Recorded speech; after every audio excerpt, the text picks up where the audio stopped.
Way off in space in the year zero, a rocket ship awaits its crew of 6 WallWalkers who will do their wise king bidding. Welcome back to the Advent Calendar House, the official holiday podcast of 80s kids who couldn't stop throwing things at their refrigerators. I will say off the top, we briefly talk about Santa at the mall in this one. Proceed as you will. That out of the way, today we are slowly slinking sideways down to 1983 to celebrate the time someone made a Christmas special about Wacky WallWalkers. Deck the halls with Wacky Walls. I am grown man who'll gladly pay a child $200 to trim the top of a giant pine tree, Mike Westfall. And joining me is celestial cephalopod who can't stop getting his feet stuck to things. It's Joey O. Hey, Joey. Hey, why are they called Apple Jacks? They don't taste like apple.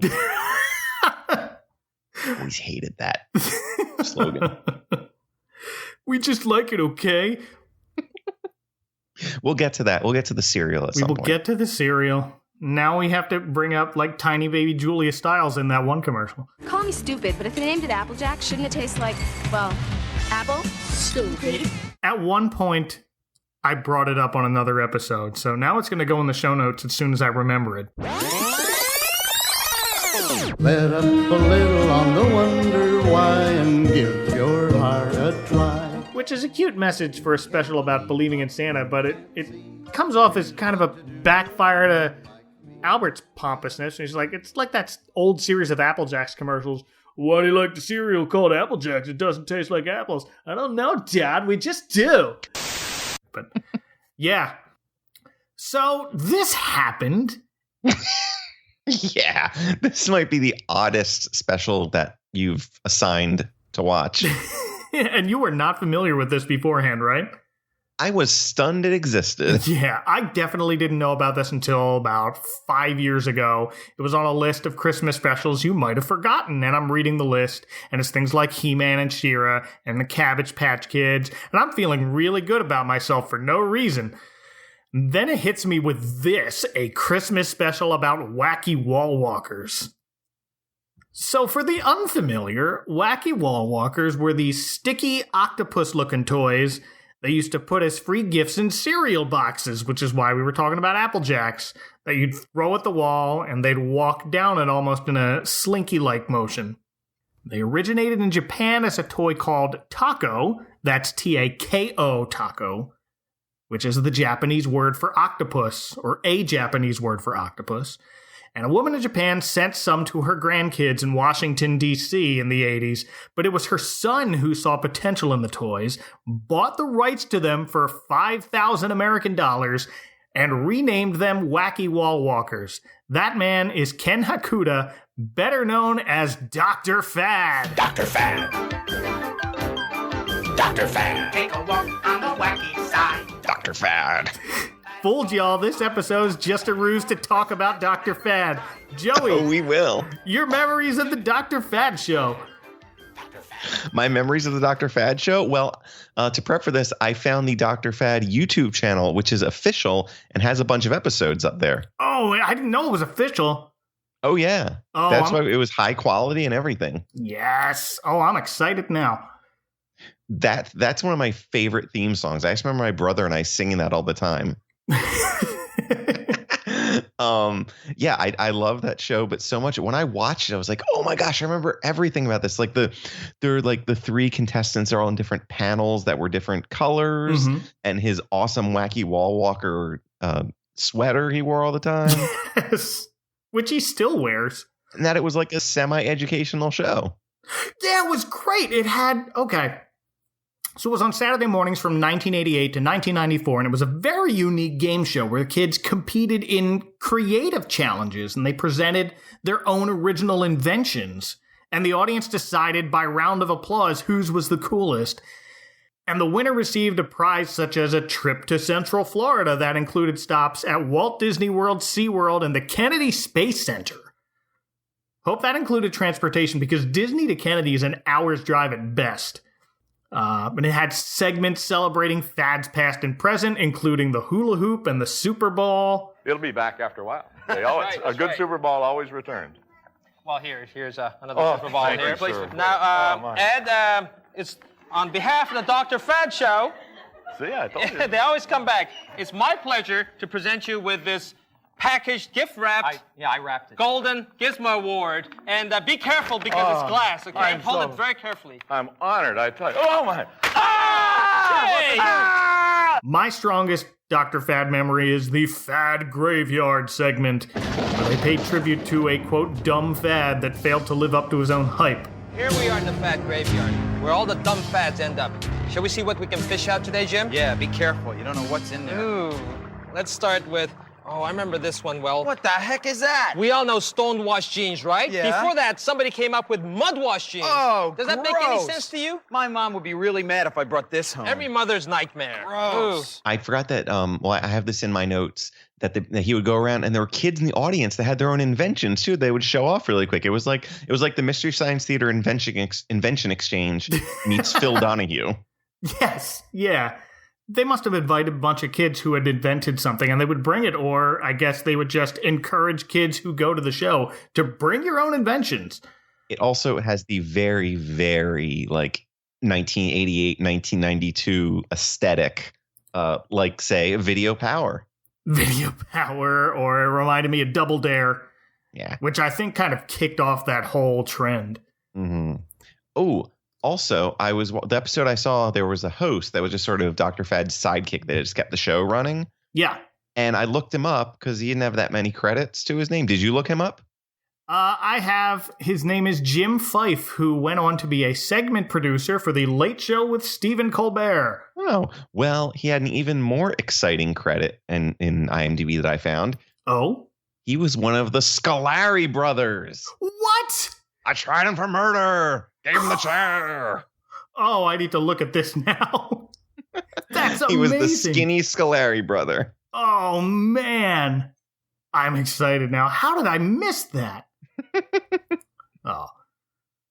But all right, we're here to talk about Dr. Fad's Wacky WallWalkers, which he apparently bought the rights to in 1983, and their popularity exploded so much that they made this Christmas special that same year.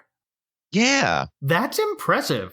Like, I saw that. I'm like, wait, how? Because this was pretty old. Like, when I saw it, I'm like, oh, Tress MacNeille's in it. Well, Tress is she was, I think, in the Groundlings, most of her 20s, and she didn't really get her big break until the early 80s. And Weird Al's Ricky was one of her earliest credited roles, and that was 83. Yeah, her earliest credited overall role as a specific character was that Ricky video. This is not her first role in a cartoon, but it is the first that's not just listed as additional voices. So, and she plays Springette. Well, all right, let's back up a bit.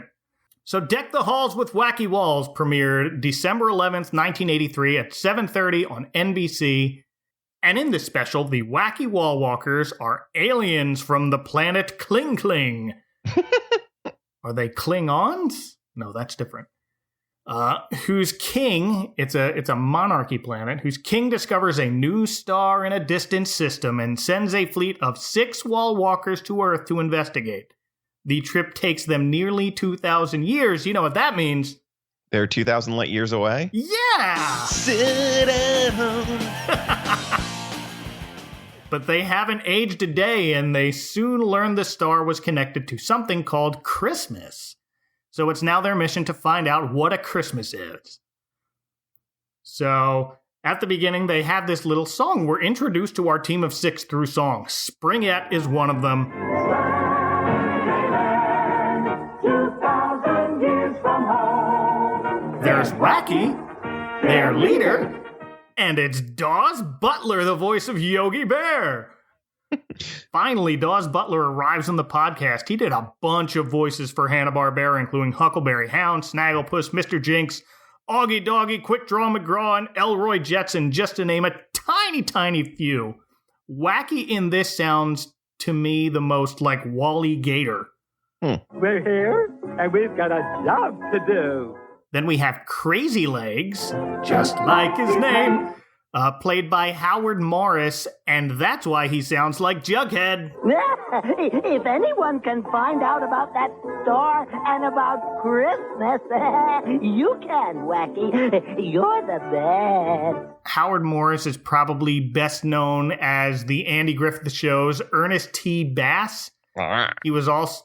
I don't know. He was also the voices of Adam Ant, Jet Screamer on the Jetsons, Wade Duck in Garfield and Friends, and in Winnie the Pooh, he's Gopher. There's another Garfield and Friends connection coming up shortly. There is. But speaking of Winnie the Pooh, we have Big Blue, who sounds and acts quite a lot like Eeyore, because it's Peter Cullen, Optimus Prime himself. Yep. We'd have been here sooner if someone hadn't run out of gas. Can I help it if the space station was out of unleaded? Next, we have Stickum, who's sticky as a candy cane, voiced by Marvin Kaplan, the voice of Top Cat's pal Choo Choo. Oh. Marvin Kaplan was also a regular on the TV show Alice as Henry, a phone lineman who would frequent the restaurant. And finally, there's Bouncing Baby Boo, and when you need the sound of a babbling alien baby, you call Frank Welker. Oh, I just told you Who is also like the second voice you hear in this special. He has 4 different voices in this. Oh, yeah, as he often does. No, the king, we missed the king, King Kling Kling. Yes, the WallWalkers leader who sends them to Earth. He's only in the beginning, but he's voiced by Bill Scott, the voice of Bullwinkle J. Moose, Mr. Peabody, and George of the Jungle. And what's that other connection? Dudley Do-Right? Dudley Do-Right, of course. Okay. George of the Jungle, friend to you and me? That's the one. All right, let's keep going chronologically through Al's discography. I forgot about that. How did I forget about that? It's a cover. It doesn't count. I don't know. Back there I mentioned Garfield and Friends. Well, the connection is that this was written by Mark Evanier. Is that how you say his name? I think so. Yeah. He was pretty much the showrunner of Garfield and Friends. Like, he wrote almost everything with Garfield and Friends. So that's why the cartoon didn't have the same, it had that weirder sensibility than the actual strip or anything else that Jim Davis did, because he was the main driving force of that. And he wrote a ton of comics. He's sort of I know he has like a pretty popular blog. He's been writing about like cartoons and pop culture and comics for years and years and years. Okay.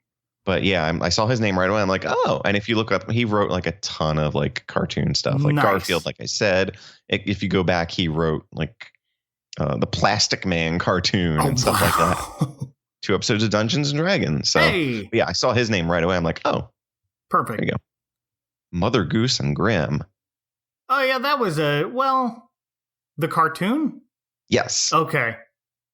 Yeah, because that was Film Roman too. That lasted a whole season, I think, but they needed Garfield to promote it. And I remember that he was like, check out my pal Grimmy. So our heroes crash land in the woods conveniently just outside of an unidentified American city. Oh, wait sorry. One more thing. I forgot to mention a note I made about their planet. Okay. When I first saw it. They live in an M.C. Escher painting. Yeah, they do. They just, because they can stick to everything. They're just upside down and... as this special opens, you see their planet kind of rotate into view, and it zooms in, and you see them walking in all directions. It is an M.C. Escher painting. That is the correct description for that. Anyway, back on Earth with the Wacky WallWalkers. Yes, the first place they stumble upon is the home of a man shouting impatiently in a megaphone and a crew decorating his home for a Christmas lights contest. What is that man doing to his home? Where are my reindeer? No, those are the styrofoam reindeer. Those are for indoors. I need the all-weather plastic reindeer. Music! We need music to accompany the neon nativity scene. Is it wrong that I want to see the neon nativity scene? That kind of sounds like when Charlie Brown gets, that aluminum tree or something. Well, no, he refused to get the aluminum tree. Well, the gang wanted one. Yeah. Like that level of fakeness for your Christmas decorations. Absolutely. They opted not to show it in this, but they did show one assistant putting on a record and doing the whitest dance. It's a Hunt Carol by the Vienna Boys Boogie Band. I don't know. It sounds like a bad Clash cover band playing Jingle Bells, so I definitely want to hear the rest of that album now. So now the WallWalkers think Christmas is a competition, but that doesn't have anything to do with the star, so there must be more to it. Here's where the brightly colored octopus-looking aliens decide they'd better try and blend in if they're going to venture into the city. So first they try to pass themselves off as cows, but scare a dude. Moo. Then they hide from a couple of kids passing until they figure out what to do. And here is where we meet Daryl. Isn't Christmas great? Christmas is the greatest thing in the whole wide world. A boy will end up getting to know as the special progresses, played by a then 12-year-old Scott Menville. Oh. Best known now as the voice of Robin on Teen Titans. Man, was that one of his earliest roles? I think so. But other roles include Kimmy Gibbler's boyfriend Dwayne in Full House. Oh, yeah. And Fuller House. Wayne Arnold's buddy Wart on The Wonder Years. And he was a Planeteer. He was Mati. Man, he's been out a lot longer than I realized. Yeah. And he's been in some other things, like, I didn't write them all down, but I'll link to him in the show notes, but his voice definitely sounded familiar. But Daryl's following his friend Kenzo, and that's Frank Welker. But of note, one of Dr. Fad's sons is named Kenzo. Oh. And this kid appears to be Asian American, so nice little tribute to the family Fad that got worked in here. They wouldn't put his name in the credits, but here's your kid. Speaking of Dr. Fad and his family, I found out a fun Fad fact when researching. I think I found out the same one because that's the next thing on my notes, but go ahead. That comedian Ali Wong is his daughter-in-law? Yes. Who, if you're not familiar, she's the voice of Birdie in Tuca and Birdie with Tiffany Haddish. She's also, all her comedy specials, I think she's very pregnant. Oh, is she? Like, if you've ever seen the posters for them, the Netflix art for them, it seems like she's done like multiple comedy specials for Netflix where she's pregnant, and that's like the artwork. That's how I picture her, like what she looks like. Well, all right, Ali Wong. Congratulations on all of your baby or babies. So Daryl asks Kenzo where he's going, and he replies, the mall. I have to pick out some things. And Daryl says he's meeting his parents at the mall and gets super excited about Christmas and the mall's Christmas sale. So now the WallWalkers who are listening in decide to follow these kids to the mall, since that's where they're apparently selling Christmases. But not before they find a box of Santa costumes to put on as disguises. So into the mall we go. And here's where we realize Daryl's excitement over Christmas is really excitement over getting his parents to buy him whatever he wants. You have to know all the ways to get them to buy things. Kid goes from 0 to terrible pretty darn fast, and it only gets worse from here. But Kenzo's clearly unimpressed and says, my parents just give me money to buy things, which sends Daryl running for his own parents, who are also in this crowded toy store. Reminded me of like a KB Toys in its layout. I don't know why, but did you get that same vibe? No, it just seemed like, a cartoon toy store. A cartoon toy store. Generic. Okay. So here are Daryl's parents. Dad's Frank Welker again in his normal Frank Welker, Freddie Jones voice. Honey, I tell you, we are spoiling that kid. He's got Resting Jones voice. Mom is voiced by Sherry Eichen, one of the head writers of Cheers. Oh. Oh, your father loves you very much, Daryl. He didn't mean that. Just tell us what you want, dear. Daryl runs right up to his parents, and Dad, who's tired of spoiling his son, immediately tells him no. Whatever it is, no. And Daryl goes for the triple threat. One. Mom! Dad's being mean to me. Two. It's Christmas. You're supposed to show kids that you love them. Three. Well, before he runs off crying, Mom's already falling for the act. Of course your father loves you. Just tell us what you want. Okay, I want that $1,000 toy car. Joey, what's the most expensive thing you've ever asked for Christmas from your parents as a kid? Oh my gosh, I don't know. Maybe it was like the Super Nintendo, let's say? I think that was mine too, and that was $200. I got one. Yeah, I got one. This guy's got us beat by 5 times that amount for a toy car that's like the greatest looking Power Wheel. And it was a decade earlier, roughly, so inflation. Oh, yeah. Now I gotta look that up. Please pause. Here's where I'm putting in that commercial break. Dr. Fad. The Dr. Fad Show will be right back after these messages. I gotta feel the taste, gotta make it right. Just one thing will do. Gotta get pop, yeah, gotta get pops. The pop sensation of Kellogg's Corn Pop cereal, part of this nutritious breakfast. I gotta get pop, yeah, gotta get pops. Coming at you free, your own Wacky WallWalker. It tumbles and crawls down walls and even glows in the dark. It's wacky and free in Corn Pops. Dr. Fad. Now return to the Dr. Fad Show. $1,000 in 1983 is worth about $2,574.19 in 2020. My goodness. I do not like how they wrote Daryl's mom. I understand they felt it had to be done because there are parents like this, but oof.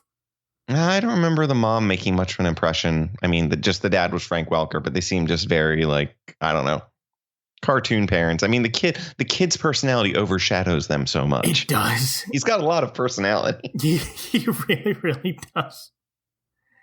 But mom just, a lot of times you see the dad give in to the daughter in stories like this. Angelica from Rugrats and her dad come to mind, but I'm happy to say, at least to me and my family, this didn't age well for me. I want that car! I want that car! Checking back in with the WallWalkers, they split up in the mall to try and find out what a Christmas is. And Crazy Legs finds a sign in the food court now serving Christmas dinner. Oh, it's a kind of food!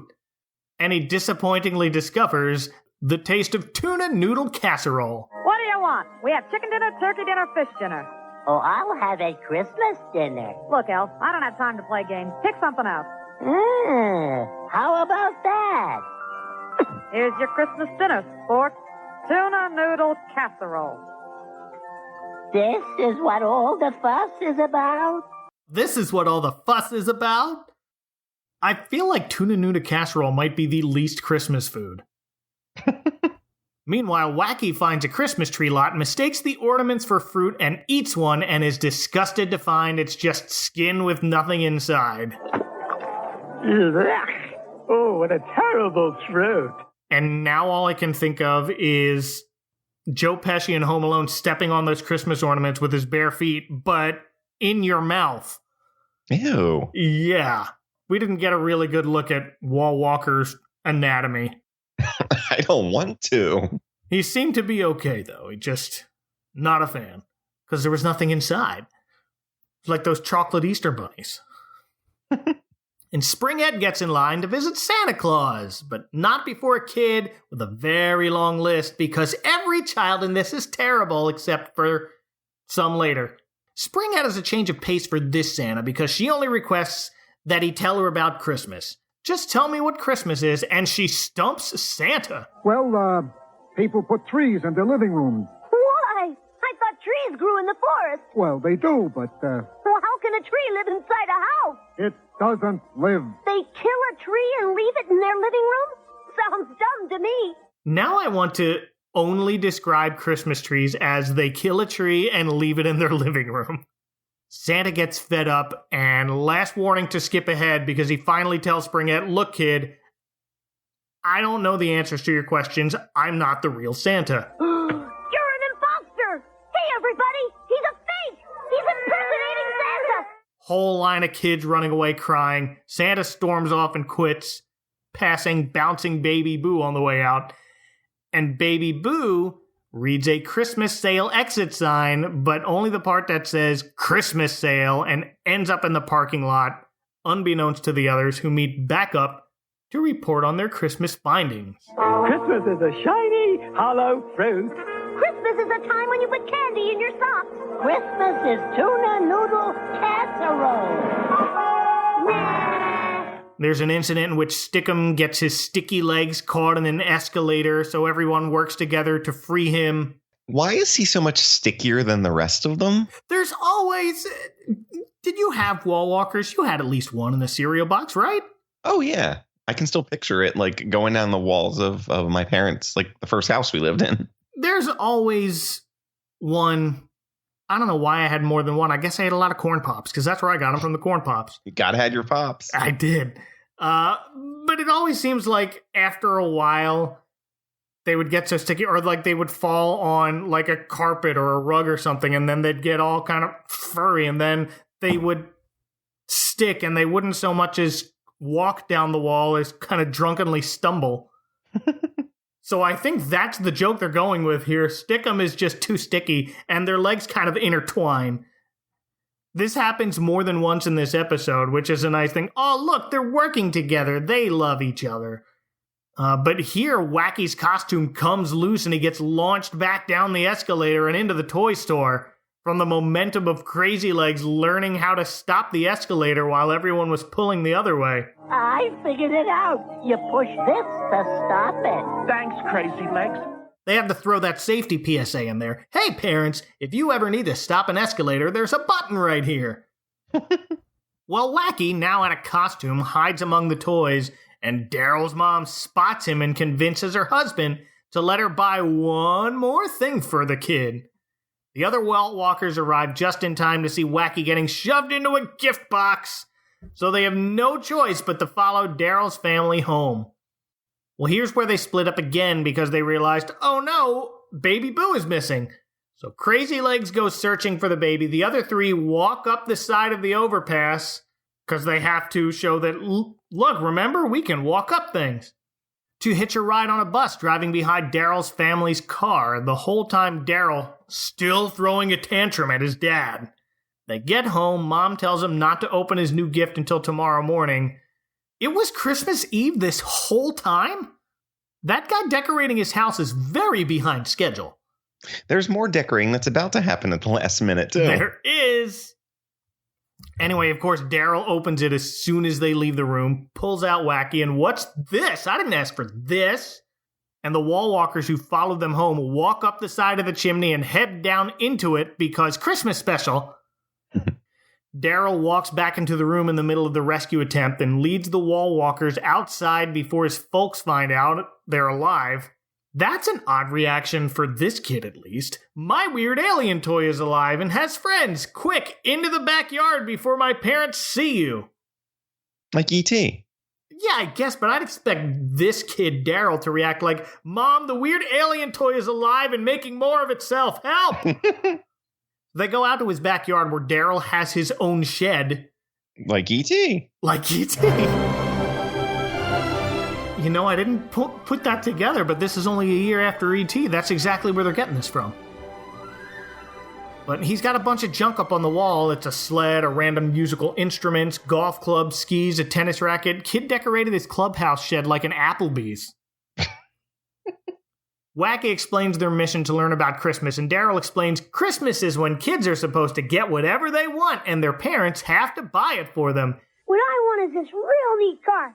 Help me get it, or I'll call the Air Force, and they'll shoot your rocket down when you try to leave. Help me get it, or I'll call the Air Force, and they'll shoot your rocket down when you try to leave.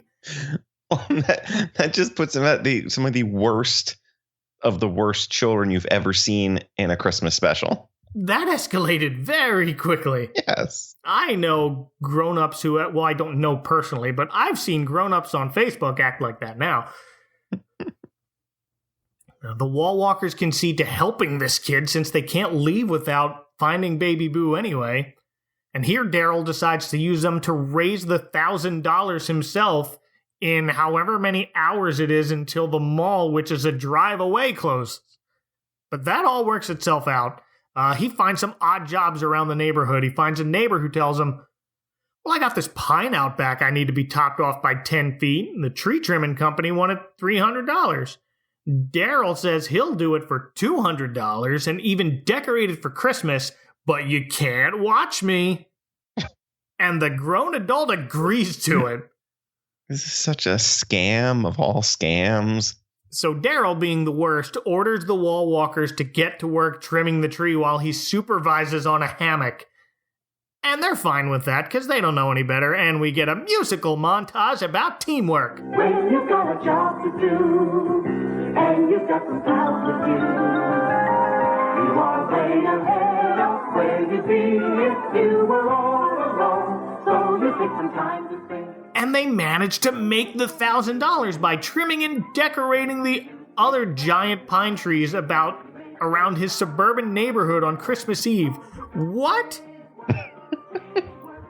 It's an untapped market you didn't know existed. It must be. These pine trees are huge, by the way, but only some of them. Like, there's 1 or 2 pine trees scattered around this suburban neighborhood that are just look like they're a good 50 to 100 feet tall. These look like Rockefeller Center Christmas trees just in a dude's backyard. Can you trim the top 10 feet of this tiny child whom I'm not allowed to watch? Then they walk back to the mall, which was a decent drive's worth away. Or maybe they hitched another ride on a bus that we didn't see. It was a wacky walk. They wacky walked. Either way, it's back in the city proper where they catch back up with Crazy Legs, who says he still hasn't found Baby Boo, but he found Christmas. So the WallWalkers follow him and ditch Daryl, who follows them to an orphanage, which is helpfully labeled Orphanage. This is where Crazy Legs says they're keeping Christmas, and sure enough, inside, kids are making their own decorations, including strings of popcorn. Did you ever decorate a tree with popcorn? No, but that's, a cliched Christmas decoration you see mainly, I think, in TV and movies. I don't see it anymore. My parents did when I was really little, but it's been a long time since I've even seen popcorn on a Christmas tree. We got to bring it back. Maybe it was like fake, like it's made of plastic or something. There you go. But not real popcorn. Someone should sell fake popcorn, Garland. Oh man, that's an untapped market. Or maybe it is a tapped market. I don't know. I need to tap into that market myself and buy me some fake popcorn. You gotta have your pops. I gotta have my pops. I gotta have my pops.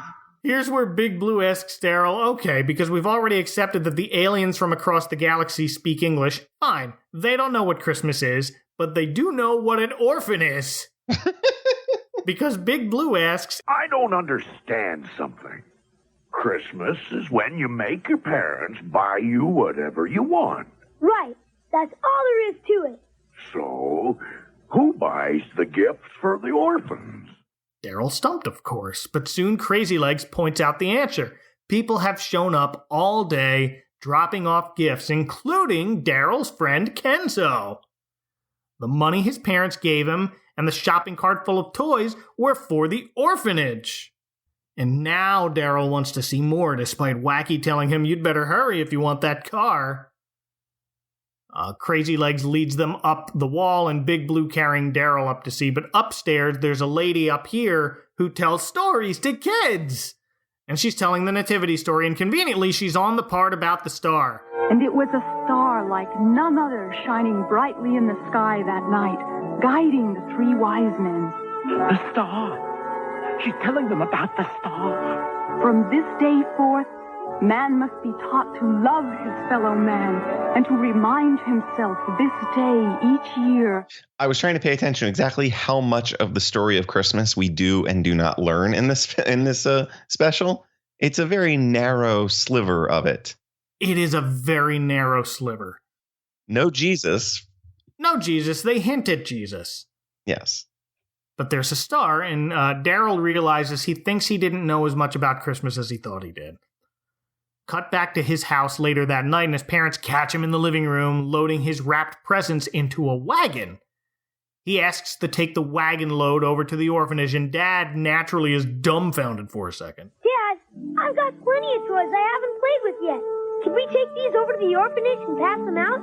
I appreciate all the gifts, but someone else needs them more. Al? What's wrong? Al? It's a dream.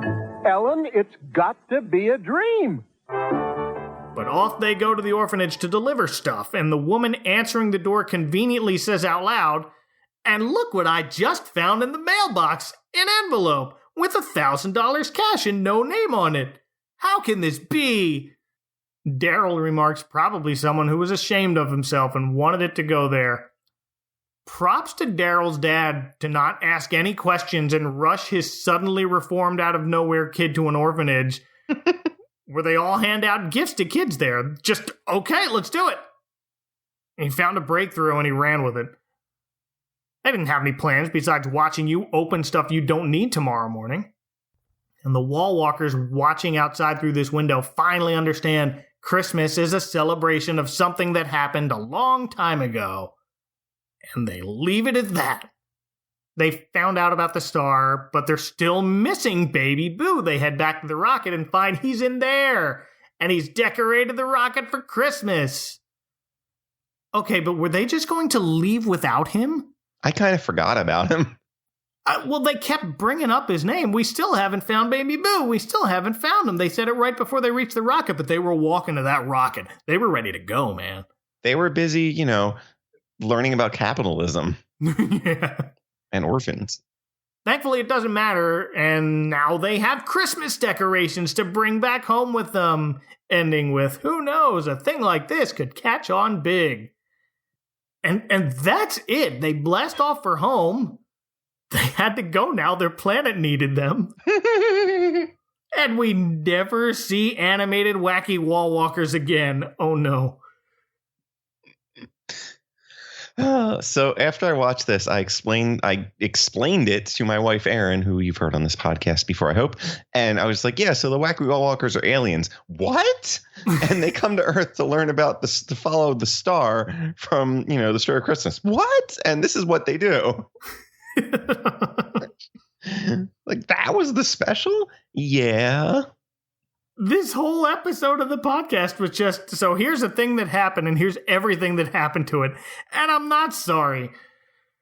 Well, here's what I realized about this when I was watching it.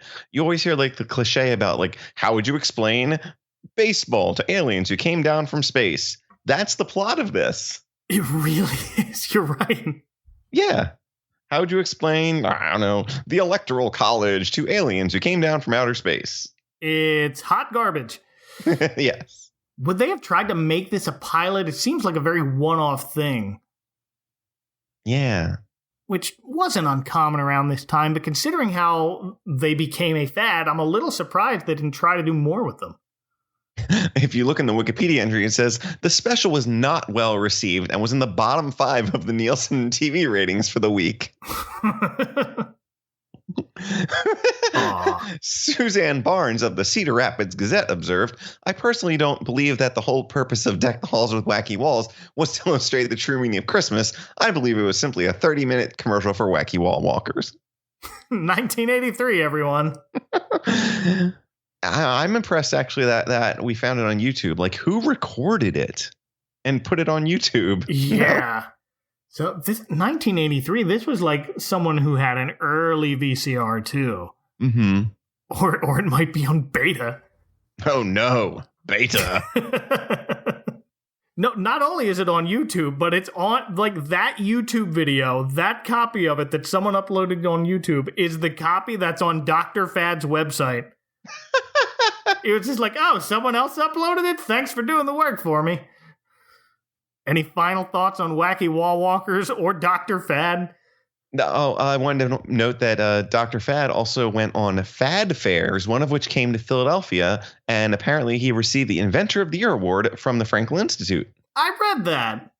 I feel like, what year was that? Was that 89? Well, for some reason, somewhere stuck in my brain, I remembered having a conversation about Dr. Fad with my friend Liz Romaine, who I believe you know, and I texted Liz. I was like, hey, why do I remember us having a conversation about Dr. Fad? And she's like, oh, I saw him at the Franklin Institute when I was a kid. What? I assume her and I had some conversation about it at some point in the 20 years we've known each other. And that popped into my head. Well, you're welcome, I guess. And I told her what I was doing. She's like, oh, that's awesome. But no, yeah, like I just feel like that's one of those, it's basically the theme song I remember more than anything else. Yeah. Was that. My brother and I think used to sing it all the time for some reason because it got stuck in your head. Stuck, no pun intended. And I kind of still remember the texture of the WallWalkers and that they came out of like, they still felt like they had like that sugary, grainy cerealness to them. Yeah. I just remember them getting like, again, I had like carpets and stuff, and I would try to throw it on those walls, and oops, now they're all hairy and gross. Like somebody else, some He-Man figure, same thing happened. Mossman? Mossman. Don't stick with the Mossman. Don't throw Wacky WallWalker on Mossman, or else they like morph into one. If you've learned anything from this podcast. It's an educational show. Almost like Dr. Fad. I think this ranks maybe the most bizarre of all the specials we've watched for the podcast. Oh, so far, yeah. Which just means we now have the bar set. You have to climb over it. You have to stick to it and then climb over it. Very slowly.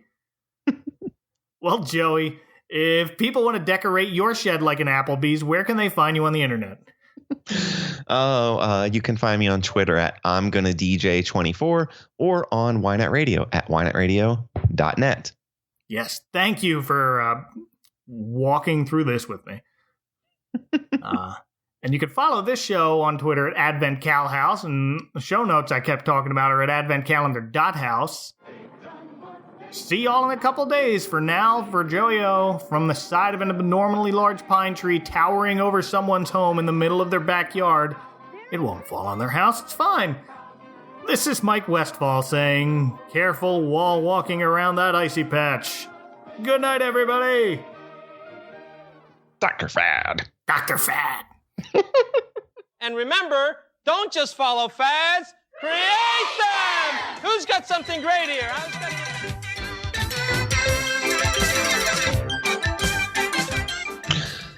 For some reason, I wanted to say at the end that I wacky wall walk for miles inside this pit of danger.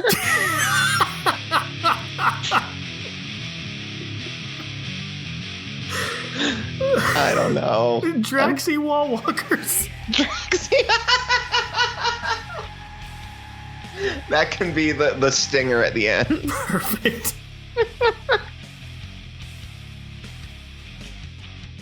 The Advent Calendar House is part of the Christmas Podcast Network, located conveniently at ChristmasPodcastNetwork.com. Hi, I'm Mark. And I'm Jess. And we're Hallmark and Jess.